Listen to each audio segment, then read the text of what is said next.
கிறிஸ்துவுக்குள் பிரியமானவர்களே, இந்த நாளுக்கான மாலை நேரம் அண்ணா அப்போஸ்தலனாகிய பவுல் ரோமருக்கு எழுதின நிருபம் 8ஆம் அதிகாரம் 28வது வசனம். ரோமர் 8:28, ரோமன்ஸ் 8:28. அன்றியும் அவருடைய தீர்மானத்தின்படி அழைக்கப்பட்டவர்களாய் தேவனிடத்தில் அன்பு கூறுகிறவர்களுக்கு சகலமும் நன்மைக்கு ஏதுவாக நடக்கிறது என்று அறிந்திருக்கிறோம். இது எல்லாருக்கும் தெரிஞ்ச வசனம். இதை தவறுதலாகவும் அடிக்கிறதுக்கு எல்லாரும் பயன்படுத்தக்கூடிய ஒரு வசனம். இங்கே அப்போஸ்தலனாகிய பவுல் என்ன சொல்கிறாங்கன்னா, நம்ம அறிஞ்சிருக்கிறோம். என்ன இது ஒரு உறுதியான அறிந்து கொள்ளுதல். இது நமக்கு அவங்க சொன்னாங்க இவங்க சொன்னாங்கன்னு இல்லை. இது என்ன, வேத வசனத்தில் வெளிப்படுத்தப்பட்ட கர்த்தருடைய குணாதிசயமும் அவருடைய வாக்கு தத்தமும். இது யாருக்கு எல்லாமே நன்மைக்கு ஏதுவாக நடக்கிறது? கர்த்தரை நேசிப்பவர்களுக்கு. யாரு? அவர் தேவனிடத்தில் அன்பு கூறுகிறவர்களுக்கு. ஏன்னா இது என்ன, இது யாரெல்லாம் கர்த்தராகிய இயேசு கிறிஸ்துவை ஏற்றுக்கொண்டு தேவன் பேரில் அன்பு செலுத்தக்கூடியவங்களாக இருக்கிறாங்களோ அது அவங்களுக்கு மட்டும்தான் எல்லாமே நன்மைக்கு ஏதுவாக நடக்கும்.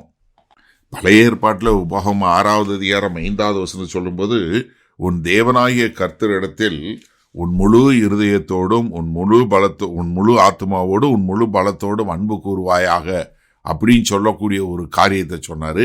அதே மாதிரி கர்த்தராகிய இயேசு கிறிஸ்து யோவான் 14வது அதிகாரம் 15வது வசனத்தை சொன்னார், நீங்கள் என் மேலே அன்பாக இருந்தால் என்னுடைய கற்பனைகளை கை கொள்ளுவீங்க என்று சொல்லக்கூடியதான். அப்போ யாருக்கு எதற்காக இது எல்லாம் நன்மைக்கு ஏதுவாக மாறுங்கிறது நாளைக்கு பார்க்க போகிற வசனத்தில் இருக்குது. ஏன்னா அடுத்த வசனம் 29வது வசனம் சொல்லும்போது என்ன, நம்ம எல்லாம் குமாரனுடைய சாயலாக கர்த்தராகிய இயேசு கிறிஸ்துவை போல வருவதற்கு நமக்கு எல்லாமே நன்மைக்கு எதுவாக. இந்த நன்மை என்று சொல்லும்போது நம்ம என்ன நினைக்கக்கூடாது, இப்போ இருக்கிற நம்ம வாழுகிற இந்த பூமிக்கு ஏற்றதில் நல்லதுன்னு நினைக்கக்கூடாது. என்னன்னா, முழுமையாக நாம் கிறிஸ்துவை போல அவருடைய சாயலுக்கு ஒப்பாக மாறி நித்திய காலத்துக்கு வாழ போகிறோம். அதற்கு ஏற்றார் போல தான்.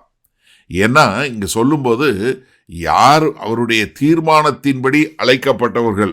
எது அவருடைய தீர்மானம்? கர்த்தருடைய நோக்கமோ கர்த்தருடைய தீர்மானமோ என்ன, நித்திய காலத்துக்குரியது, அது ஞானம் உள்ளது, அது அசைக்க முடியாதது, அது எந்த ஒரு மனிதனையும் வீணாக்குவதே கிடையாது. அந்த தீர்மானத்தின்படி யார் அழைத்திருக்கிறா, அதாவது ஒரு ரட்சிப்புக்கென்று தேவன் யாரை அழைத்திருக்கிறாரோ அந்த அழைப்புக்கு ஏற்ற வண்ணமாக. இதை நம்ம உதாரணமாக பார்க்கணுன்னா, பழைய ஏற்பாட்டில் நம்ம யோசேப்பை பார்க்குறோம். யோசேப்பை சகோதரர்கள் என்னென்னமெல்லாம் செய்து கடைசியில் அவனை அடிமையாக விற்று அவன் அங்கே போய் எகிப்தில் போய் அவ்வளோ பாடுபட்டு கடைசியில் என்ன, எகிப்துக்கு பிரதான மந்திரியாக இருக்கும்போது சகோதரர்கள் வரும்போது அங்கே என்ன சொல்கிறாரு, நீங்களோ எனக்கு தீமை செய்ய நினைத்தீர்கள், ஆதியாகமம் 50:20. ஆனால் கர்த்தர் என்ன பண்ணாரு, எல்லாவற்றையும் நன்மைக்கு ஏதுவாக மாற்றக்கூடியதாக என்னைய முன்னாடியே இங்கே அனுப்பி வைத்தார் என்று சொல்லக்கூடிய காரியத்தை சொல்றாரு. சரி, இந்த நாளில் இந்த வசனத்தை நம்ம எப்படி எடுத்துக்கொள்வது? அதாவது முதல்ல நமக்கு நடக்கிறது எல்லாம் நன்மைன்னு சொல்லவே இல்லை. நன்றாக புரிஞ்சு கொள்ளுங்க. நமக்கு நடக்கிறவைகளை நன்மைக்கு ஏதுவாக மாற்றுகிறவர். அப்போ ஒரு கிறிஸ்தவனாக இருந்துட்டா நமக்கு பாடே வராது, கிறிஸ்தவனாக வந்துட்டா உங்களுக்கு பிரச்சனையே வராதுன்னு சொல்கிறாங்கல்ல, அந்த பிரசங்கம் சரியானது கிடையாது. காரணம் என்ன? அவர் என்ன சொல்கிறார், ஆண்டவர் என்ன சொல்கிறாரு, யாரை அழைத்தாங்களோ அவர்களை நன்மைக்கு ஏதுவாக எல்லாவற்றையும் மாற்றக்கூடிய ஒரு தேவன். அப்போ நமக்கு என்ன வேணும், முழுக்க கர்த்தர் ஏக சக்கராதிபதி, அவர் எல்லாவற்றையும் நன்மைக்கு ஏதுவாக செய்யக்கூடிய தேவன் என்று அவர் மேலே நமக்கு முழு நம்பிக்கை வர வேண்டும். அதனால தான் பிலிப்பியர் 1வது அதிகாரம் 5வது வசனம் சொல்லும்போது என்ன, உங்களுக்குள் நற்கிரியைகளை தொடங்கிய தேவன் முற்றும் முடிக்க வல்லவராய் இருக்கிறார். அப்போ என்ன, இந்த நன்மைக்கு ஏதுவாக நன்மையாக நல்லதாக நடக்கும் அப்படின்னு சொல்கிறத, இந்த நன்மை, இந்த நல்லது, குட் அப்படிங்கிறத நம்ம என்ன எடுத்துக்கொள்ளக்கூடாதுன்னா, எப்போதும் உங்களுக்கு ஆறுதல், இந்த உலக பிரகாரமான ஒரு வெற்றி அப்படிங்கிறது இல்லவே இல்லை. எதற்கேற்றார் போல கிறிஸ்துவை போல மாற்றுவதற்காக. அப்படி உங்களுக்கு அந்த ஒரு இது வந்துருச்சுன்னா, நீங்கள் உங்களுடைய பாடுகளை பார்க்கும் விதமோ நீங்கள் அந்த பாடுகளை எதிர்கொள்ளுகிற விதமோ வித்தியாசமாக இருக்கும். அப்போ என்ன நினைப்பீங்க, அப்பா என் வழி ஒரு காலம் வீணாக போகாது, இதெல்லாம் என்ன பண்ணுறாரு? கர்த்தர் என்னுடைய விசுவாசத்தையும் அவரை நான் முழுமையாக சார்ந்து இருப்பதை இன்னும் கொஞ்சம் இது பண்ணவும், என் நித்திய காலத்துக்கு வரப்போகிற மகிமைக்காக என்னை ஆயத்தப்படுத்துகிறார். அதனால தான் அப்போஸ்தலனாகிய பவுல் 2 கொரிந்தியர் 4:17 சொல்லும்போது என்ன சொல்கிறாரு?